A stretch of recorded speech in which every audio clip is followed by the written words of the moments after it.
Maybe this is আমি বোধহয় একটু শেষ করে দিই এটা। এরপরে আপনার যে আন্তর্জাতিক অপরাধ আইনের আওতায় এই যে সংগঠিত অপরাধ যেগুলো, যেমন জেনোসাইড, তারপরে আপনার হচ্ছে মাস কিলিং, এগুলো কিন্তু ক্ষমার অযোগ্য। এটা কিন্তু ইমিউন যোগ্য না, এটা কিন্তু ইয়ে হয় না, ক্ষমা করা যায় না। এই 195 জন নোবডি ক্যান না না, এই 195 জন তার সঙ্গে যুক্ত ছিল না পাকিস্তানে? না, তাদের বিচার ভুট্টু করবে। আপনি দেখেছেন, আপনি দেখবেন অনেক ডকুমেন্ট আমি আপনাকে দেখাতে পারবো, আপনি যদি আমাকে সময় দেন।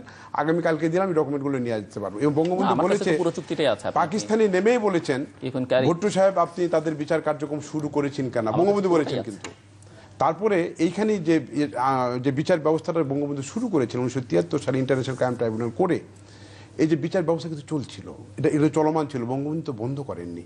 এবং 1975 সালে মৃত্যুর পূর্ব মুহূর্ত পর্যন্ত 70টা ট্রাইব্যুনাল চলমান ছিল। এবং সেখানে 11,000 যে ওই সময় প্রসিকিউটর খন্দকার মাহবুব হোসেন বলছেন যে দেলোয়ার হোসেন সাইদি যে 30,000 জনের বিচার শুরু করেছিলেন, সেই আসামিদের মধ্যে তিনি ছিলেন না। আমি একটা কথা বলি, আমরা ব্যক্তি কিনা আলোচনা করলে it will take long time.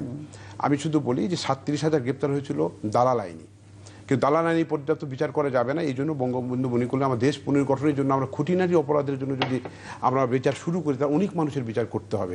তখন কি বলি, সুনির্দিষ্ট 4টি অভিযোগ, যেটা সবাই বলে অগ্নিসংযোগ, নরহত্যা, ধর্ষণ আর হচ্ছে লুটতরাজের সাথে যাদের সম্পৃক্ততা নাই সরাসরি, তাদেরকে মাফ করে দাও। মাফ করে 26,000 মাফ পেয়ে গেলেন বঙ্গবন্ধু জেনারেল মার্সির ভিতরে। মাপে এই যে 11,000-এর বিচার হচ্ছিল, চার্জ ফ্রেম হয়েছিল 11,000-এর বিরুদ্ধে, 752 জন ওয়াজ কনভিক্টেড, তারা কিন্তু কনভিক্টেড হয়ে গেল, চিকনাইজ ফাঁসি হয়ে গেল। আর বাকিগুলোর বিচার কিন্তু অনগোয়িং চল। 70টা ট্রাইব্যুনাল, এখন 3টা ট্রাইব্যুনাল, তখন 70টা হয়েছিল। চলমান অবস্থায় বঙ্গবন্ধুর খুন হয়ে গেলেন, জাতীয় 4 নেতা খুন হয়ে গেলেন।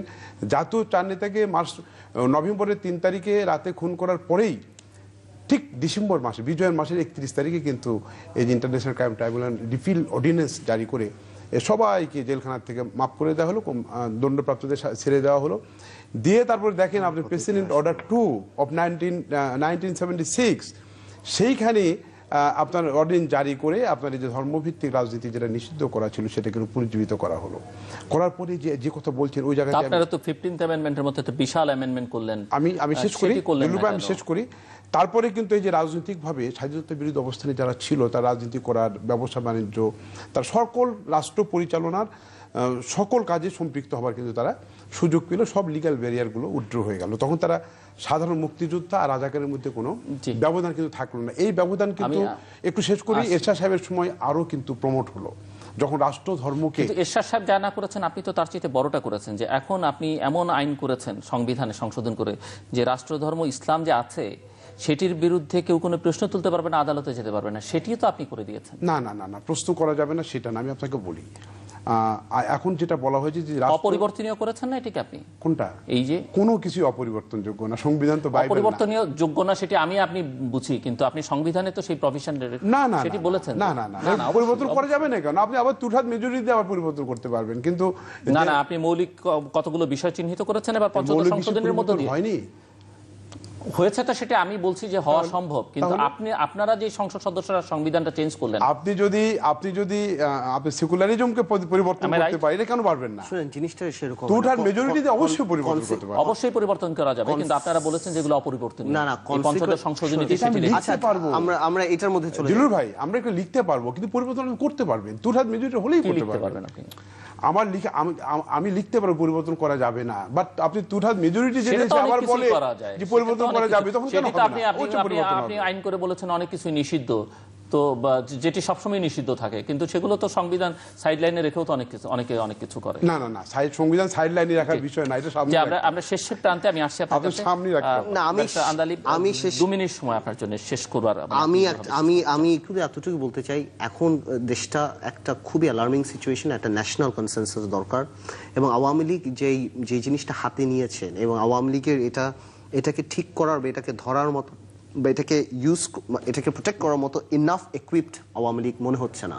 এভাবে নির্বিচারে মানুষ সাধারণ মানুষ যারা মারা যাচ্ছে, কথায় কথায় গুলি করে মেরে ফেলার আমার তীব্র প্রতিবাদ করি, এবং এরকম করে কোনোদিন কোনো প্রবলেম সলভ হবে না। স্পেশালি আপনি দেখেছেন নাকি জানি না, তবে একটা ভিডিওতে যে একজনকে 2টা লাথি মেরে পয়েন্ট ব্ল্যাঙ্কে গুলি করে দিয়েছে পেটের উপরে। তো এই জিনিসগুলি থেকে বের হয়ে আসতে হবে, না হলে কিন্তু সামনে মেবি এই দেশ কিন্তু খুব খারাপের দিকে চলে যাবে। আর আমি আরেকটা কথা বলবো, দিলু, আমি একটু সময় নিই, আমার একটা কথা বলবো, মুক্তিযুদ্ধের চেতনা সবাইরই আছে, সবই ঠিক আছে, কিন্তু আমরা গভর্নমেন্টের মধ্যে জানি কোনো প্যারালা, মানে আমার ভালো লাগে যখন মাননীয় প্রধানমন্ত্রী বলেন বা হানিফ সাহেব বলেন যে আমরা হরতাল প্রতিহত করব, আমার কোনো অসুবিধা নেই, কিন্তু যখন কোনো নন পলিটিক্যাল অর্গানাইজেশন এই কথাটা বলেন, পলিটিক্স দ্বারা প্রভাবিত হয়ে বাবা, তখন কিন্তু আমাদের কাছে ভালো লাগে না। আমরা চাই তারা, স্পেশালি যেই শাহবাগ চত্বর বা নতুন প্রজন্ম তারা যারা এসেছিলেন যে দাবি নিয়ে তারা পেয়ে গিয়েছেন, বা এই দাবিতেই তারা স্টিক থাকুক, কোনো পলিটিক্সে ইনডাইরেক্টলি জানি তারা ঢুকে না যায়। আপনি কি আমার সাথে একমত?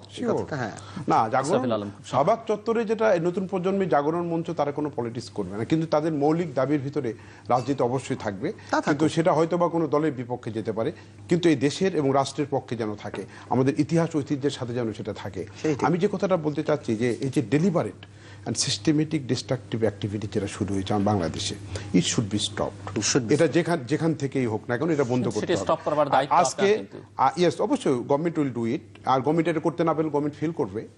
গভর্নমেন্ট যদি এটাকে অ্যাডিকুয়েটলি না করতে, এই যে ডিস্ট্রাকটিভ অ্যাক্টিভিটি যেটা শুরু হয়েছে ডেলিবারেট অ্যান্ড সিস্টেমেটিক, সারা দেশে রাস্তা বন্ধ করে দাও, গাছ কেটে আগুন লাগিয়ে দাও, পর্যটক চলতে পারবে না, ট্রেন চলতে পারবে না, গাড়ি নিয়ে কেউ বের হতে পারবে না, আগুন ধরা, এই যে দস্যুবৃত্তি যেটা কি বলি আমি, যেটা প্রফেশনাল, এটা পেশাদারিত্বের সাথে যে ক্রিমিনাল ক্রাইম করা, সংগঠিত ক্রাইম করা, এটা যদি সরকার জামাত বাতিল করছেন না, সেটা জামাত বাতিল, আমি যেটা আমার পার্সোনাল ভিউজ না, আমার পার্সোনাল ভিউজ, জামাত ইসলাম একটা রাজনৈতিক সংগঠন, নিবন্ধিত রাজনৈতিক সংগঠন, সেটা একটা আইনি কাঠামোর ভিতরে আছে, এটা আইনগত দৃষ্টিতে এটাকে দেখতে হবে, এটা অবশ্যই আইনগতভাবে দেখতে হবে। শুধুমাত্র কিছু মানুষ বললো এটা বাতিল করো, ওটা করতে হবে, আর করে ফেললো, একটা গভর্নমেন্ট দায়িত্বশীল তা করতে পারে না। গভর্নমেন্টকে সংবিধান দেখতে হবে, মানবাধিকার দেখতে হবে, রাইট অফ অ্যাসোসিয়েশন দেখতে হবে, রাইট অফ মুভমেন্ট দেখতে, সব কিছু দেখতে হবে। আর একটা জিনিস বলবো, যেটা পার্থত তরুণ প্রজন্মের রাজনৈতিক নেতা, এবং উনি ভবিষ্যৎ, খুব সুন্দর ভবিষ্যৎ, আমাদের চেয়ে তার রিস্ক ফ্যাক্টর কম পলিটিক্সে। আমি যে কথাটি বলবো যে আজকে আমাদেরকে সিদ্ধান্ত নিতে হবে পারত যে যারা বাংলাদেশের মুক্তিযুদ্ধের বিরোধী ভূমিকায় ছিল, আজ পর্যন্ত যারা সেই ভূমিকার জন্য মাপ চায়নি, জাতির কাছে ক্ষমা চায়নি, তাদের সাথে আমরা রাজনীতি করব কি করব না, তাদের রাজনীতিকে আমরা স্বীকৃতি দিব না তাদের রাজনীতিকে আমরা হেট করব, ঘৃণা করব, এই সিদ্ধান্তটা আমাদের নিতে হবে। তাহলে আমার মনে হয় রাজনৈতিক কনসাস। আমরা অনুষ্ঠানের শেষ প্রান্তে তৃতীয় মাত্রা সম্পর্কে আপনারা লিখতে পারেন, লিখবেন